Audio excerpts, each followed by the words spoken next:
Before you become a business owner, the most important question that you're going to ask yourself is, what's my plan for exit? Because you've got to start with the end in mind, and that whole conversation about really getting clear about succession.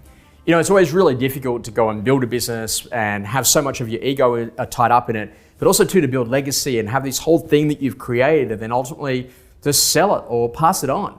And a distressed sale where ultimately it just happens in seconds is not really the sale that you're really looking for. And so ultimately what you've got to really think about in order to build succession plans into any great business is, what do we intend to become? How big do we intend to be? How do we intend to actually grow the firm, and who's going to be the future owner of this particular business? Are we building something where ultimately we're expecting a competitor to come and buy us?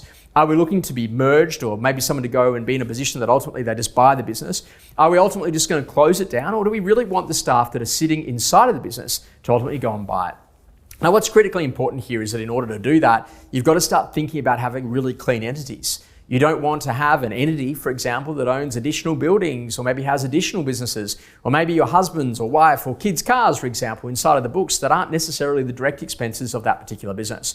And so there's a big difference between tax structuring and what you're actually doing in producing a very clean entity that people can actually go to buy into.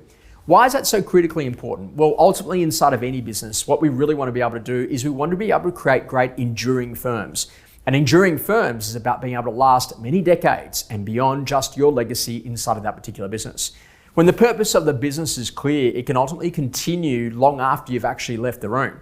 But what we actually know is a lot of these organizations are completely underserved in terms of the development of their management and leadership teams. We've actually started to see some big changes even happening in some of the major corporates in America, with Howard Schultz, the former CEO of Starbucks, returning. Also, in addition to that, Robert Iger, the former CEO of Disney, also returning to take over those particular companies. So what went wrong in their succession plans? How come the people that were appointed the CEOs after them were all of a sudden disposed by them, and ultimately they came back to return to run the companies? Well, it really comes back down to making sure that you're really clear about what business you're actually in, making sure that you're really building the skill sets of your people. And also to understanding, as a great salesperson, a great property manager, a great office manager, a great admin assistant, you all have the opportunity to be a part of great real estate businesses. This is what we love about small business, because as the CEO/owner/chief person who also sweeps the front of the office every morning, you actually have the ability to be able to do so many roles inside of a modern real estate practice.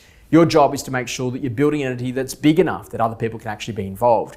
And in addition to that, you've actually got a vision that's strong enough to be able to hold great people inside of your organization, because they're really connected deeply with the purpose, the values, and the mission of what the organization is actually achieving. So what's the succession plan? Who's the next group of people that you're growing to be the future leaders of your business? And what are you actually doing to have conversations, if you're a salesperson, a property manager, admin, or operation type person, with your existing principal about what it might look like to become a future owner of the business at some point down the track? It's really important to get clear about what the milestones are for achievement, what the skill sets are that you're actually going to need to grow, and what the capital requirements will be in order to be able to go and buy into the business. Succession is an important discussion, and it's one that needs to be had 5, 10, 15 years before you actually plan the exit in any business.